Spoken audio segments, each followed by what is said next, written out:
But what we're talking about now is generally deliberate learning, language learning, skill learning, learning knowledge of any kind, learning how to, navigate the emotional dynamics of a relationship, anything.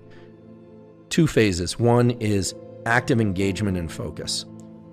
Much of the trigger for neuroplasticity as a process is engaged by dopamine and norepinephrine and a molecule called acetylcholine, which is liberated from multiple sources. That we always talked about how acetylcholine controls the contraction of muscles, but in the brain, acetylcholine mainly comes from two sets of neurons, one in the brainstem and another in the basal forebrain, and it serves as a kind of a highlighter, marking particular connections or neurons that later stand a chance to become stronger. So let me give an example.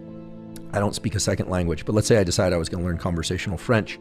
I would learn some nouns or some verbs. I would focus on this, and the greater degree of focus that I bring, the greater amount of acetylcholine is released at that time, and at the particular locations in the brain they're involved in enunciating the words and writing the comprehension, multiple spots within the brain.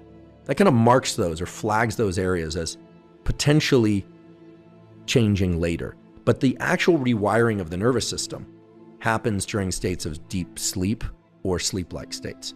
And so so when we say neuroplasticity, the brain's ability to change in response to experience, that's a two-part process. It's a process. It's not an event. We always think about things as events, but in biology, almost everything is a process.